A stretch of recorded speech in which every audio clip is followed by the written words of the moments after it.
If the following news story does not cause your head to explode with rage, then I'm afraid that you cannot be enraged over anything. Because our veterans have had their benefits cut, Social Security has been cut, and they're shrinking down the United States Army to smaller than it has ever been in the history of the United States. Think about that as you watch this story.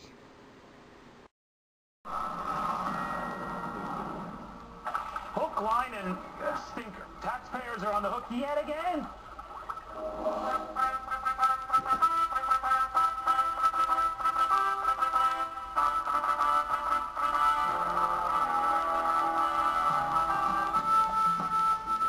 Move over, pal. From $500,000 to studying shrimp on a treadmill. Remember that one? To millions more for a catfish inspection program. And now $175,000 to study the swimming abilities of fish. Who knew? Welcome everybody. I'm Neil Cavuto, and the Fish and Wildlife Service now offering a grant to conduct fish swimming experiments and to analyze fish swimming video. The study expected to focus on the impact of climate change. Apparently, some fish might be swimming differently. Meantime, the Labor Department reportedly sending $100,000 to promote a book club for its centennial celebration. Also, reportedly using some funds to hire one of the mascots from the Washington Nationals as part of that celebration.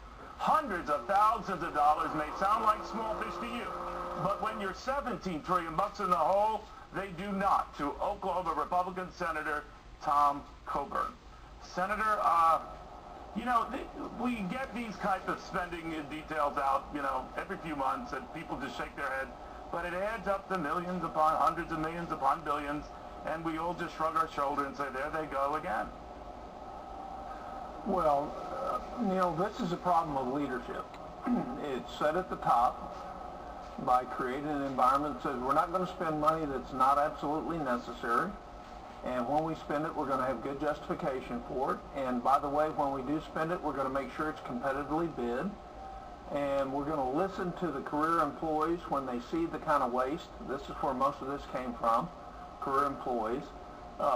And so we have a lot of federal workers that know what's happening, that don't like it, and then they're treated harshly by the departments they work for raising the question about it. And so it has to start with leadership. It has to start with agency heads. It has to start with department heads.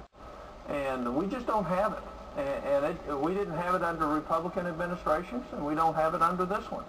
And until we get that, we're going to continue to spend money that we don't have on things that we do not absolutely need. You know, it is an old argument under both parties, as you say, Senator, but I always wonder how they come up with some of these specific studies, like studying fish and how they swim. Who came up with that? Who said, you know what, I just have a feeling they're swimming differently?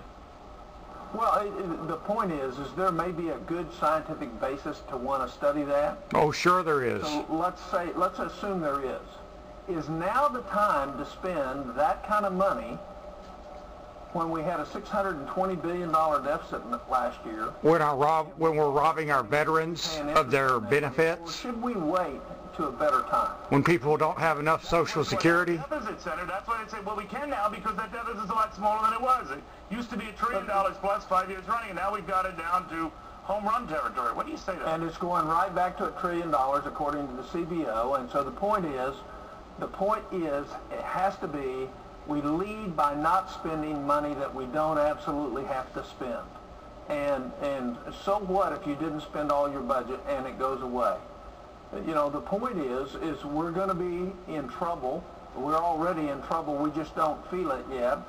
But the cost and consequences to this is going to Some of us don't feel it. Maybe you don't feel it. By those least capable of bearing the burden of that cost, and that's those less fortunate in our society.